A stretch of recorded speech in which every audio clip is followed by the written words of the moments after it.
Tous nos cœurs brûlent cette espérance du retour de notre Sauveur.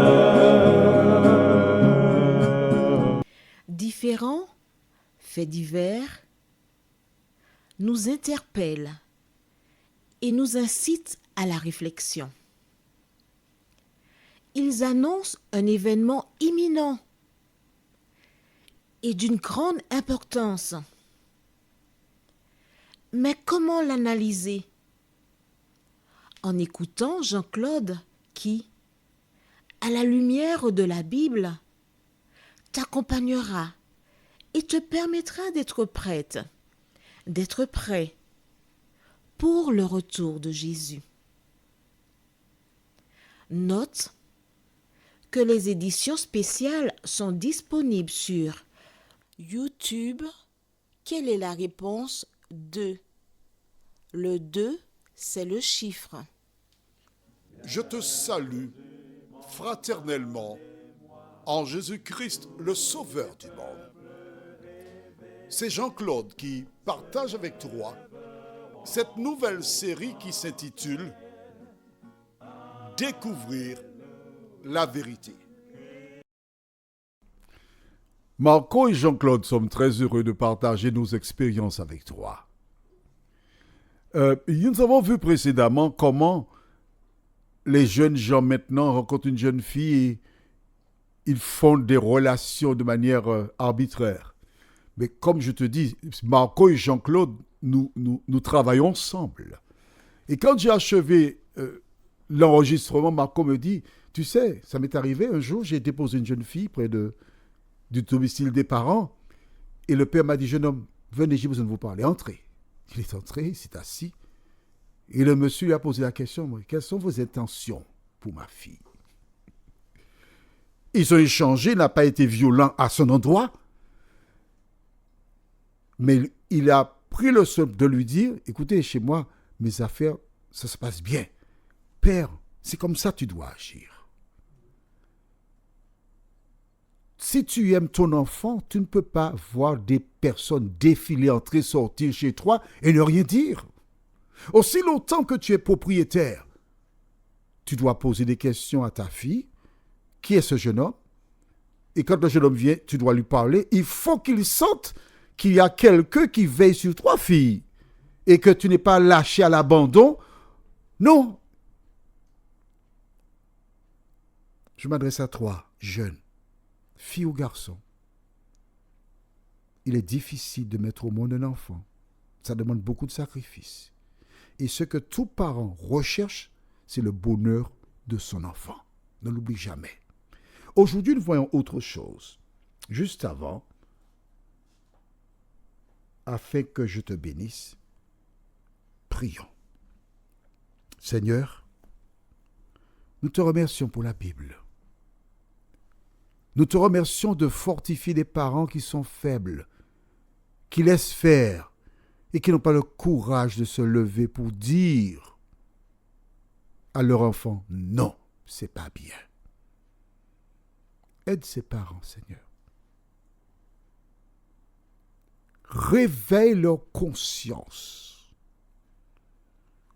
Parce qu'un jour, ils devront te rendre des comptes. Alors que nous verrons aujourd'hui les conséquences d'actions irréfléchies. Que le Saint-Esprit continue de nous éclairer, nous t'en prions. Au nom de Jésus. Amen. Nous allons dans Genèse chapitre 27, les versets 1 à 4. Isaac devenait vieux et ses yeux s'étaient affaiblis au point qu'il ne voyait plus. Alors il appela Ésaü, son fils aîné, et lui dit, « Mon fils » Et il lui répondit, « Me voici. » Isaac dit, « Voici donc, je suis vieux. Je ne connais pas le jour de ma mort. Maintenant donc, je te prie, prends tes armes, ton carquois et ton arc, va dans les champs et chasse-moi du gibier. Fais-moi un mets comme j'aime et apporte-le-moi à manger, afin que mon âme te bénisse avant que je meure. Nous allons prendre le temps pour toucher 2 points importants. Isaac, il a pratiquement perdu la vue. Il est là. Mais il y a une chose qu'il aime. Il aime manger. Il aime manger. Il aime de bonnes choses. Parce qu'il dit, prends tes armes, ton carquois et ton arc, va dans les champs et chasse-moi du gibier. Fais-moi un mets comme j'aime. Donc, il aime manger. Et parce qu'il aime manger, il a pris l'odeur. Aïe, aïe, aïe. Il aime ça. Va faire ça pour moi. Et en contrepartie, je te bénirai, ou mon âme te bénira. Attention. Quand nous lisons ce passage, à quoi cela nous fait-il penser? Rappelle-toi. Tu as trouvé? Garde la page. Allons dans Genèse chapitre 25.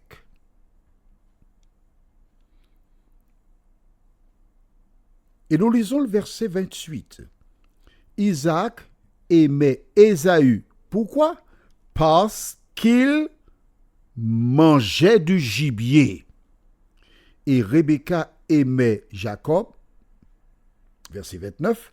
Comme Jacob faisait cuire un potage, Ésaü revint des champs accablé de fatigue. Et Ésaü dit à Jacob, laisse-moi, je te prie, manger de ce roux-là, car je suis fatigué. Tu vois?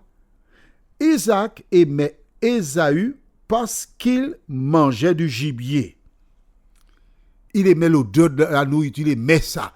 Et comme Ésaü, c'était sa spécialité, il allait tuer des animaux, il faisait cuire, on appelle ça aux Antilles miche, il faisait rôtir, c'était beau. Ah, l'odeur, aïe. Voilà pourquoi il aimait Ésaü. Et alors qu'il sent qu'il est probablement sur le point de mourir, on retourne donc à notre chapitre du jour, 27, verset 3. Maintenant donc, je te prie, prends tes armes, ton carquois et ton arc, va dans les champs et chasse-moi du gibier. Fais-moi un mets comme j'aime. Vois-tu, manger, c'est une bonne chose, mais il faut faire attention. Il faut faire attention. Il promet que lorsqu'il lui aura donné le mets comme il aime, parce qu'Ésaü fait ça bien. Alors il dit, verset 4, afin que mon âme te bénisse avant que je meure. Que mon âme te bénisse. Alors, dis-moi, en matière de bénédiction, qu'est-ce qui bénit? Quelque chose qui se trouve en toi, ou bien c'est toi qui bénis? Exemple, moi je parle là. J'ai 3 filles.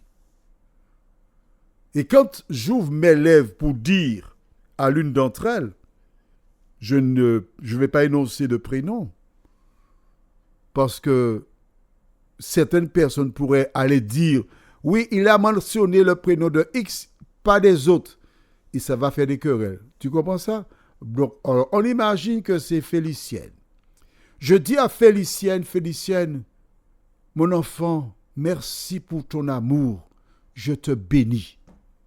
Qui a béni Félicienne?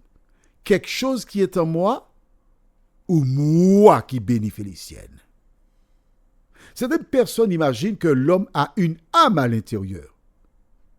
Mais ce n'est pas quelque chose qui est à l'intérieur qui bénit Félicienne. C'est moi. Moi qui bénis Félicienne pour des raisons précises. mon cerveau étant sain, je suis en mesure de bénir Félicienne. Pourquoi? Parce que Félicienne, toutes les fois que j'étais malade, elle était à mon chevet. Toutes les fois que j'avais un problème, elle répondait présent. Elle était là pour moi. Quoi de plus naturel que je bénisse celle qui a toujours été là pour moi? Mais nous verrons prochainement les conséquences de cet échange verbal entre Isaac et Ésaü. Rappelle-toi, il y a une guerre parce qu'Isaac préfère Ésaü et Rachel préfère Jacob. Je profite pour te dire, toi qui m'écoutes, ne fais pas de favoritisme entre tes enfants. Celui qui est le plus désordonné, désagréable, en fait, c'est qu'il est en train de chercher ton attention. Mais il ne faut à aucun moment que tu le négliges à cause de ses actions. Au contraire, c'est lui qui a besoin de plus d'attention pour s'en sortir. Car quand tu ne seras pas là, s'il n'a pas réglé ses problèmes, qui l'aidera à les régler? Qui l'a mis sur terre? Alors commence à prier beaucoup plus pour lui. Demande à Dieu de t'aider afin que tu trouves les mots appropriés, les actions pour qu'il change de conduite et qu'il soit heureux. Prions. Seigneur, nous te demandons pardon car à certains moments, nous avons fait preuve de favoritisme. Nous sommes tombés dans le piège de l'ennemi. De nous aider par ta grâce, Seigneur, à ne pas le faire encore, mais à faire comme ferait Jésus en son nom et pour ta gloire éternelle.